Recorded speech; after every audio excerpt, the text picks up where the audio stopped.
sommes dans cette troisième partie, on va continuer avec Daouda Mine. Daouda Mine, vous avez évoqué 2-3 fois le nom de Youssou N'Dour, Comset, Groupe Futurs Médias et peut-être un intermède à Seneweb. Alors, est-ce qu'on peut, vous pouvez revenir un peu sur votre relation avec Youssou N'Dour et avec le groupe Futurs Médias? Disons que Youssou N'Dour a été mon patron durant toute ma carrière de journaliste. D'abord au groupe Comset, parce que je disais tantôt que j'ai débuté au Populaire. Lorsque j'étais au Populaire en 1999, le Populaire faisait partie du groupe Comset. Et le groupe Comset était un groupe de presse qui avait comme actionnaire Youssou N'Dour, Cheikh Tal Dioum et Bara Tall. Donc j'ai travaillé au groupe Comset de 1999 jusqu'en 2006. En 2006, j'ai été recruté par l'Observateur. L'Observateur, c'est une entité du groupe Futurs Médias qui appartient à Youssou N'Dour. Donc j'ai travaillé de 2006 jusqu'en 2014 pour aller à Seneweb. Et en 2018 également, je suis revenu au groupe Futurs Médias où je suis encore en tant que directeur des supports numériques, directeur de IGFM. Donc Youssou N'Dour a toujours été mon patron. Et je trouve que c'est un très grand monsieur. D'abord, il est quelqu'un qui a osé investir dans un secteur qui ne rapporte pas beaucoup. C'est quelqu'un qui a eu son argent, qui a travaillé dur pour avoir ce qu'il a aujourd'hui et qui n'a pas pris son argent pour le planquer dans des paradis fiscaux comme le font beaucoup de personnes. Il croit en son pays, il croit en l'Afrique, il croit au Sénégal, il a pris son argent, il a investi. Il a investi beaucoup de projets. Il a créé énormément d'entreprises, des entreprises qui ont prospéré, d'autres qui n'ont pas prospéré, mais n'empêche, comme il croit en son pays, il a investi. Aujourd'hui, il y a énormément de Sénégalais qui vivent, qui gagnent un salaire grâce à Youssou N'Dour. Et pour cela, nous lui devons une fière chandelle. L'État lui doit une fière chandelle parce qu'il participe à sa politique de donner du travail aux citoyens. Aujourd'hui, si on devait décompter le nombre d'emplois que Youssou N'Dour a créé, quand même, parce que la création d'emplois est une prérogative régalienne de l'État du Sénégal. C'est l'État qui doit chercher du travail pour ses citoyens. Quand un privé met son argent et crée des emplois, ce privé-là, on lui doit une fière chandelle. Donc moi je dis que Youssou N'Dour, tous les citoyens sénégalais lui doivent une fière chandelle. Moi je lui dois une fière chandelle parce que c'est grâce à lui que je perçois à la fin du mois. Et je le remercie pour ça. Il y a beaucoup de critiques maintenant qui sont il essuie énormément de critiques. Il y a même des gens qui se permettent de dire que bon, il ne paye pas l'impôt, alors qu'ils ne parlent même pas en connaissance de cause. Qu'est-ce que c'est que l'impôt? Moi, à la fin de chaque mois, on me coupe l'impôt sur le revenu qu'on reverse à l'État du Sénégal. Si je n'avais pas un emploi, on n'allait pas me couper l'impôt sur le revenu. Et c'est grâce à Youssou N'Dour que j'ai un emploi et c'est grâce à Youssou N'Dour qu'on me coupe l'impôt sur le revenu. Lorsque je pars au supermarché, j'achète un produit, je paye la TVA. C'est parce que j'ai un salaire que je peux aller au supermarché, c'est parce que je peux payer un TVA. Il y a l'impôt sociétal qui est payé par l'entreprise du groupe Futurs Médias. Donc il y a énormément de taxes. Maintenant, il peut arriver que l'État fasse une exonération. On exonère des ONG qui viennent ici parce qu'ils sont en train de faire des œuvres caritatives. Mais moi, je trouve que ce qu'il est en train de faire, c'est plus qu'une œuvre caritative parce qu'il donne du travail à énormément de Sénégalais qui n'en avaient pas. Il crée des emplois au Sénégal. C'est un capitaine d'industrie. Et en tant que capitaine d'industrie, l'État a même l'obligation de le protéger. C'est ma conviction, moi. Maintenant, il y a certains qui disent que c'est lui qui guide nos plumes. C'est avoir une piètre opinion de nous, des professionnels. Youssou N'Dour a toujours l'habitude de dire que moi, ma force, c'est que je sais m'entourer de professionnels. Il l'a toujours dit. Il n'est pas un homme de la presse. Il n'est pas un journaliste. Il n'est pas un homme de communication. Et pourtant, il a réussi à mettre en place le premier groupe du Sénégal, disons même de l'Afrique francophone, le groupe Futurs Médias. Pourquoi? Parce qu'il sait s'entourer de bonnes personnes. Il a un orchestre qui caracole depuis combien de temps? Parce qu'il s'est entouré de bonnes personnes. Cette personne-là, je trouve que les Sénégalais lui doivent une fière chandelle, l'Afrique lui doit une fière chandelle, le monde lui doit une fière chandelle. Ça, je le dis, et je le dis haut et fort. Étant professionnel, j'ai été responsable à l'Observateur, j'ai été chef desk à l'Observateur, j'ai été rédacteur en chef à l'Observateur. Aujourd'hui, je suis directeur. Je jure devant Dieu que Youssou Ndour ne m'a jamais dit d'écrire un article dans tel ou tel autre sens. Il ne l'a jamais fait. Il ne m'a jamais reproché le fait d'avoir écrit tel ou tel article. Jamais de la vie, il ne l'a jamais fait. Et je sais qu'il ne le fera jamais. Parce que lui, il nous fait confiance. Et il sait quelles sont ces personnes-là qui sont dans son groupe, qui sont ces responsables-là qui travaillent pour lui et qui travaillent pour son groupe. Une seule fois, j'ai entendu Youssou Ndour parler du journal L'Observateur lorsque j'étais là-bas. Il y avait un sondage et il y avait des procès parce que Karim Wade avait quand même porté plainte contre l'Observateur à plusieurs reprises et en son temps, il pensait que c'est Youssou Ndour qui guidait nos plumes. Il est même venu au niveau du tribunal correctionnel de Dakar pour brandir un exemplaire du Coran et pour demander à ce que Youssou Ndour vienne prêter serment et dire que ce n'est pas lui qui guide nos plumes. Il le faisait en méconnaissance des textes. Parce que Youssou Ndour, n'étant pas le directeur de publication de l'Observateur, ce n'était pas à lui de venir répondre devant le tribunal. C'est Aliou Ndiaye qui l'était et c'est Aliou Ndiaye qui est venu. Et le juge lui a opposé une fin de non-recevoir parce que tout simplement, il ne pouvait pas convoquer Youssou Ndour là-bas pour prêter serment ou bien pour répondre par rapport à des articles qui avaient été écrits par l'Observateur. Naturellement, en tant qu'homme, il a été affecté par ces choses-là et un de ces jours, il est venu, profitant d'un sondage, il est venu, il nous a dit, les gars, la prochaine fois, quand vous écrivez, il faut penser à moi. Il l'a dit, ça, je peux témoigner de ça. Il dit que je suis comme quelqu'un qui a pris une voiture et qui l'a donnée à un chauffeur. Si le chauffeur transporte de la drogue, on va dire que le véhicule de Youssou Ndour a transporté de la drogue. Si le véhicule fait un accident, on va dire que le véhicule de Youssou Ndour a fait un accident. Donc ce qui fait que mon nom est intimement lié à l'Observateur. Donc la prochaine fois, les gars, quand vous écrivez, et c'est tout à fait naturel. C'est la seule fois où j'ai entendu Youssou Ndour parler de l'Observateur et parlant, en nous demandant quand même d'être assez regardant sur un certain nombre de choses. C'est la seule fois. À part cette fois, j'ai assisté à énormément de réunions. Je suis directeur, j'assiste à des réunions de direction, on assiste à des réunions avec lui. Jamais, au plus grand jamais, il n'a contraint un journaliste, il n'a contraint un employé du groupe Futurs Médias à faire des choses qui ne sont pas conformes à sa conscience.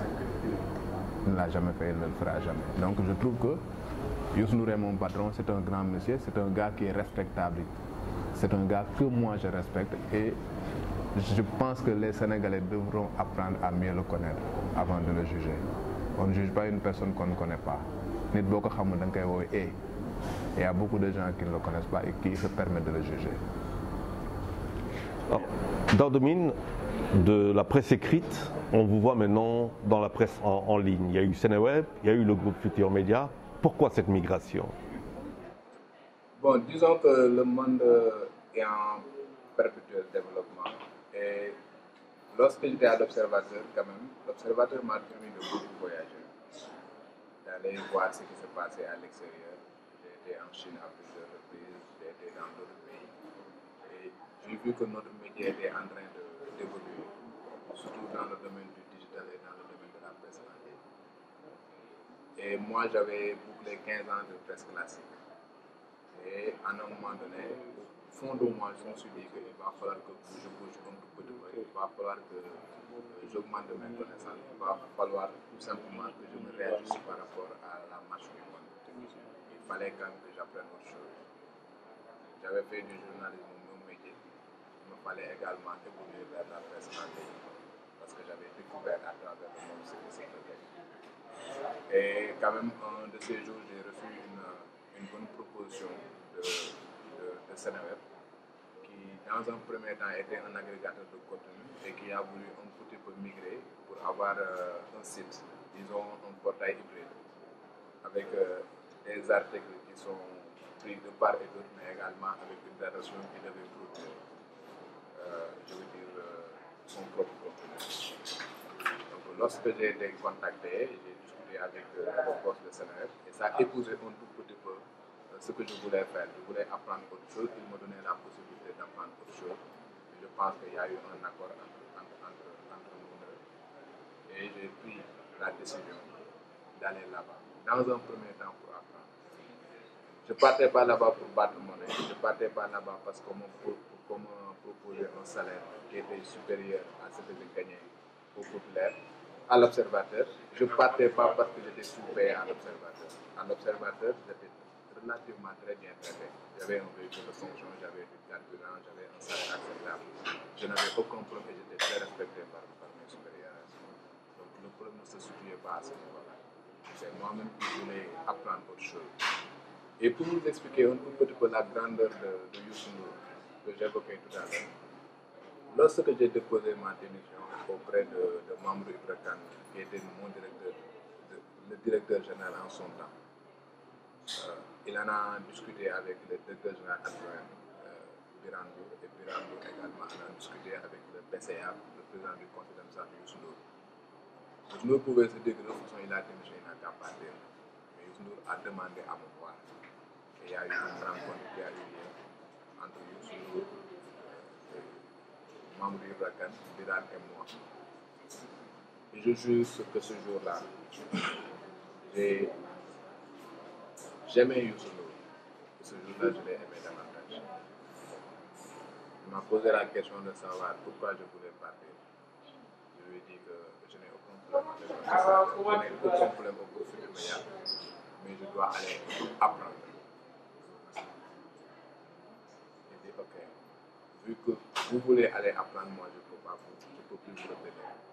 Il se tourne vers les directeurs, membres du Précan et Birane, il lui dit, il leur dit, il faut tout lui faciliter. Facilitez-lui toute la paperasse. Ne lui créez aucun problème.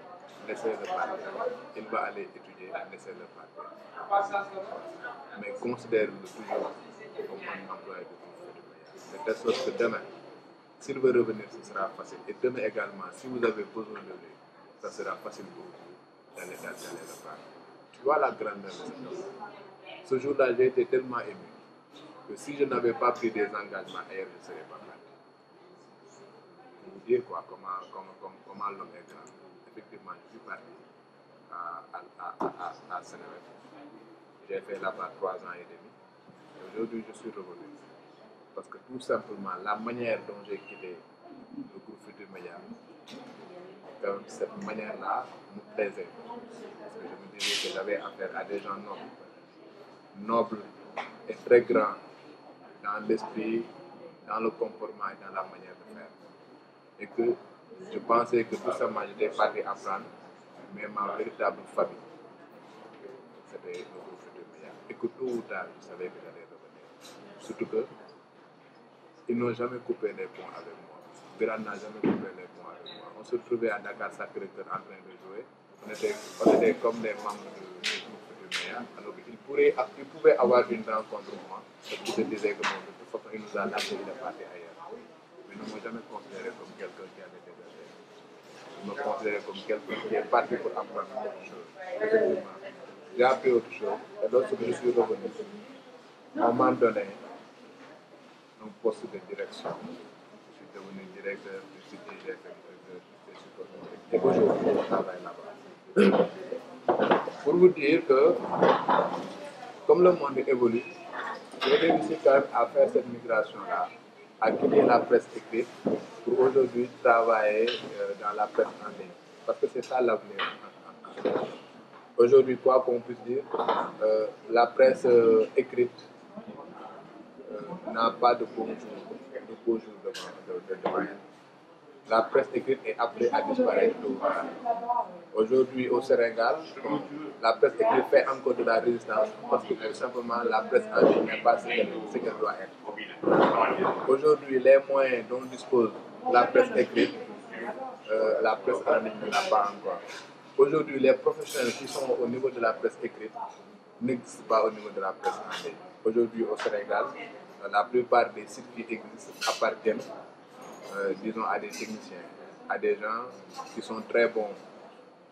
dans le domaine technique, mais qui ne sont pas très bons en matière de collecte, de vérification et de diffusion d'informations, qui ne connaissent pas un certain nombre de fondamentaux de la presse, qui ont tendance quand même à multiplier un certain nombre d'erreurs. Parce que tout simplement, quand on ne maîtrise pas une matière, on peut facilement commettre des excès, commettre des abus et peut-être même commettre des erreurs qui se payent cash. Mais je me dis que l'avenir appartient à la presse en ligne. Parce que tout simplement, les contraintes qu'il y a avec la presse écrite n'existent pas avec la presse en ligne. Avec la presse écrite, tu dois non seulement la rédaction, une rédaction assez lourde, il y a des charges qui sont fixes là, il y a l'imprimerie qu'on doit payer, il y a la distribution qui doit être faite, et il y a également le facteur temps qui ne joue pas en leur faveur. Une information que tu as de vendredi, par exemple, à minuit, tu seras obligé d'attendre jusqu'à lundi pour publier ce qui concerne la presse écrite. Alors que cette contrainte-là, la presse en ligne ne l'a pas.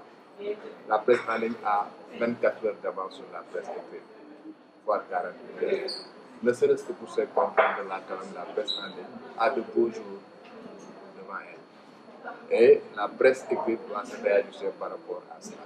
Et aujourd'hui, quand il y a une information factuelle, à la minute qui suit, vous allez retrouver ces informations dans la presse en ligne. Ce qui fait que la presse écrite doit se réajuster en conséquence en faisant tout simplement des journaux magazines, en allant au-delà de l'information. Voilà. Parce qu'aujourd'hui, même quand on fait la définition de la presse écrite, on te dit que la radio annonce, la télévision montre, mais la presse écrite démontre.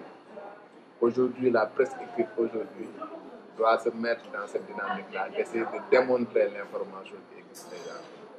Il y a eu un accident, on sait qu'il y a 5 morts, d'aller au-delà de connaître l'identité de ces morts-là et de faire des portraits par rapport à ces morts-là.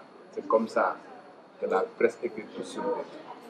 Mais s'ils font tout simplement du compte rendu, franchement, ils sont largués. Parce que l'information qu'ils vont divulguer le lendemain, cette information est déjà connue 24 heures d'avance, divulguée par la radio, montrée à la télévision et divulguée par la presse en ligne. Je pense que c'est ce que j'ai pu constater, ce que j'ai pu apprendre.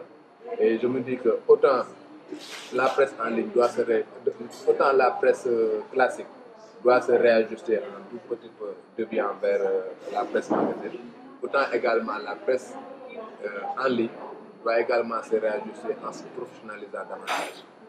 Donc il y a peu de professionnels dans la presse en ligne.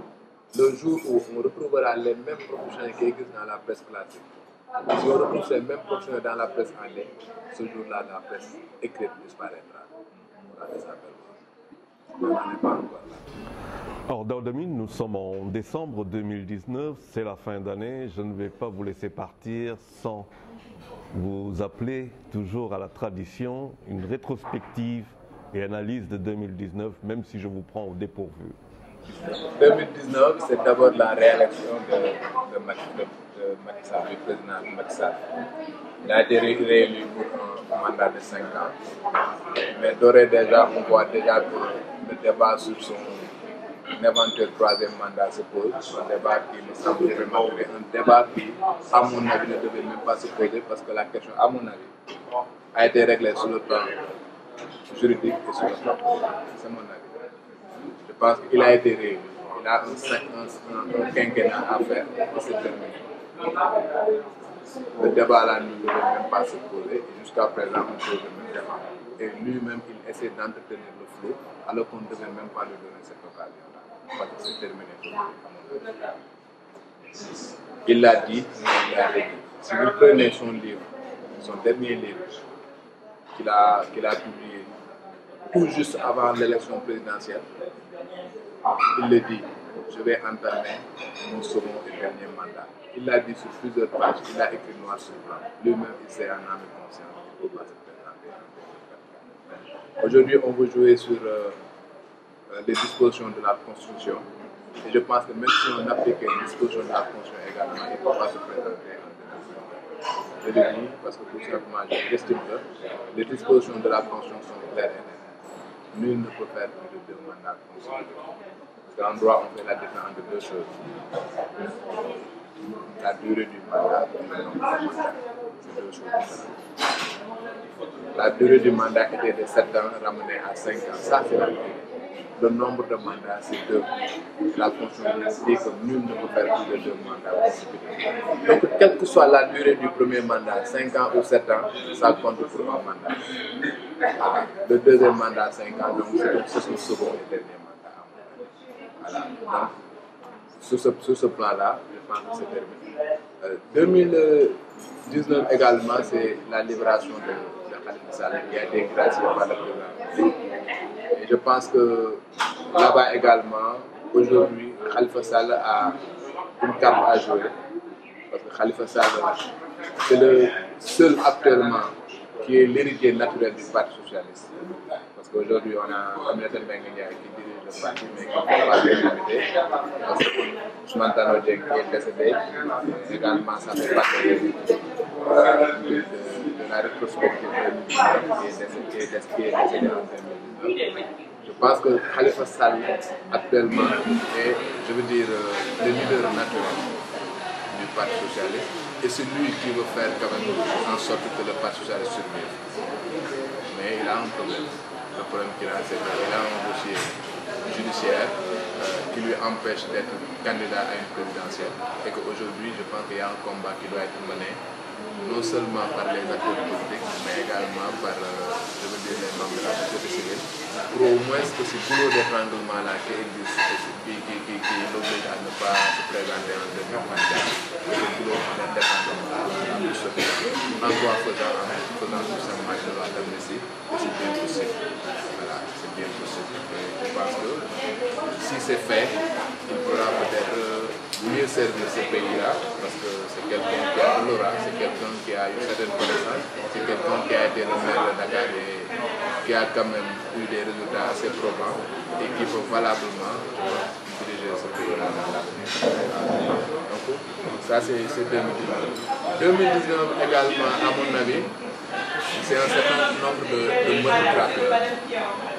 Là, au point que les Sénégalais sont même allés jusqu'à demander leur rétablissement de la paix. Parce que le Sénégal ne connaissait pas un certain nombre d'exactions. Je me rappelle très bien qu'il y a des années auparavant, il y a un commissaire qui s'appelle Assane Ndoye. Lorsqu'il venait en face sur une scène de crime, lorsqu'il voyait la manière dont un Sénégalais a été tué, il pouvait dire que ce meurtre-là est perpétré par un Sénégalais ou par un étranger. Parce que les Sénégalais n'étaient pas à un niveau de barbarisme en matière de tuer. Aujourd'hui, on ne peut plus dire ça. Ce qu'un étranger pouvait se permettre de faire il y a une dizaine d'années, aujourd'hui, les Sénégalais le font. Et les derniers meurtres crapuleux qui existent au Sénégal, les personnes qui ont été arrêtées ne sont personne d'autre que les Sénégalais. Donc, aujourd'hui, on est arrivé à un niveau où les repères moraux, excusez-moi du terme, et les gens sont en train de faire des choses qui n'étaient même pas imaginables il y a un certain nombre d'années. Ce qui pousse les gens à demander le rétablissement de la paix. Quand on en arrive à égorger une personne, quand on en arrive à vouloir violer la fille de son meilleur ami jusqu'à l'étrangler jusqu'à mort sans tuer, c'est parce que tout simplement je pense que nos repères moraux sont en train de c'est 2019 également, c'est des violences sexuelles, c'est des viols à n'en plus finir, au point que le président a même introduit un projet de loi pour criminaliser le viol et la pédophilie. Je trouve que c'est salutaire, mais je me dis qu'il ne suffit pas tout simplement d'introduire cette disposition-là dans la loi, mais il faut l'appliquer. Il y a la différence entre voter une loi et appliquer la loi. Je l'ai dit parce que jusqu'en 2014, la peine de mort existait au Sénégal. Mais la dernière personne qui a été exécutée au Sénégal a été exécutée en 1967. De 1967 jusqu'en 2014, la peine de mort existait dans notre arsenal juridique. Il y a des gens qui ont été condamnés à des peines de mort, on ne les a jamais exécutés, on n'a jamais appliqué le texte. Donc si on vote une loi et qu'on ne l'applique pas, ça n'a pas de sens. Donc le truc, ce n'est pas tout simplement de criminaliser le viol, de criminaliser la pédophilie, mais il va falloir l'appliquer. Aujourd'hui, on a criminalisé par exemple le trafic de drogue. Mais dernièrement, ce qu'on a eu comme prise de drogue, on n'a jamais eu dans l'histoire du Sénégal. Des tonnes et des tonnes de cocaïne qui ont été arrêtées ici. Parce que tout simplement, on a criminalisé, mais on n'applique pas la loi dans tout ça. Criminaliser, c'est tout simplement peut-être changer la procédure pénale en disant que c'est le juge d'instruction qui doit le faire. Mais dans l'application des peines, je pense qu'on doit appliquer des peines assez lourdes. Je n'ai jamais vu quelqu'un qui a été arrêté pour une histoire de cocaïne, de drogue, tout cela qui a été condamné à des travaux forcés en perpétuité. Ça n'existe pas. Les peines varient entre 5 et 10 ans. Je pense que c'est là, c'est la répression qu'il faut augmenter pour régler définitivement ce problème. Donc la question, ce n'est pas de criminaliser, la question c'est d'appliquer la loi dans tout ça. Donc 2019 également, c'est le monde social qui est, je veux dire, le monde social, le monde social qui est en évolution. Nous avons des activistes qui descendent dans la rue, des promesses qui n'ont pas été tenues par le président de la République. Il avait promis un certain nombre de choses qui n'ont pas été respectées. Nous avons aujourd'hui l'augmentation du prix de l'électricité, alors que la veille de l'élection présidentielle, il a constaté une baisse de 10% parce que tout simplement, il a voulu être réélu. Et 6 mois après, il est revenu sur cette promesse-là, sur ce qu'il avait fait.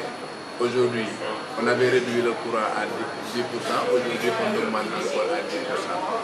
Ça m'amène à tout simplement dire qu'il va falloir qu'on essaie de revoir une toute autre manière de faire de la politique. Promettre pour promettre, il va falloir que ça cesse. Il va falloir que nos gouvernants commencent à respecter davantage les populations, à savoir que les gens ne sont pas tout simplement des moutons. C'est des gens qui ont quand même un certain nombre de prérogatives régaliennes et les gens doivent les respecter pour ça. Donc j'ai l'habitude de dire qu'il y a 3 concepts. Il y a un mandat, il y a un mandataire et il y a un mandat. Le mandat n'appartient pas au président de la République. Le président de la République, il dispose d'un mandat. Et ce mandat-là lui a donné par un mandat. Le mandat avec AND, c'est la population sénégalaise. Lui, il n'est que le mandataire. C'est lui qui a été envoyé par la population sénégalaise pour exercer un mandat. Donc il faut que lui aussi, qu'il sache que c'est un gouvernement du peuple, pour le peuple et par le peuple. Et qu'il a l'obligation de rendre compte à ce peuple-là, il a l'obligation de faire confiance à ce peuple-là, mais il a l'obligation également de dire la vérité à ce peuple-là. Lorsqu'on doit briguer le suffrage des Sénégalais, il faut qu'on leur raconte des vérités, qu'on leur promette des choses qu'on peut tenir, et que lorsqu'on est élu, qu'on essaie de respecter ces engagements. Il va falloir que ce qu'on avait l'habitude d'entendre, que les promesses de campagne n'engagent que ceux qui y croient, que cela disparaisse de notre manière de faire de la politique doit changer. Et je formule un vote pour qu'en 2020, qu'on puisse au moins débuter le Sénégal émergent comme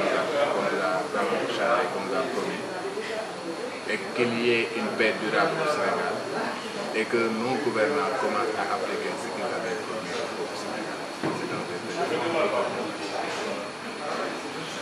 formidable, hein? Maintenant vous me prenez et c'est fini. C'est nice, hein? Merci Daouda Mine d'être venu à grand format. Ça a été un plaisir d'échanger avec vous. Je pense que vous autres, autant pour moi, internautes de Madère Post, avez découvert un Daouda Mine comme jamais vous l'avez vu, mais c'est sur Madère Post que c'était avec grand format que j'espère vous avez bien aimé. Il ne me reste plus qu'à accompagner Daouda Mine à quitter ce beau cadre que nous avons partagé ensemble pour un très très grand format. Merci Daouda.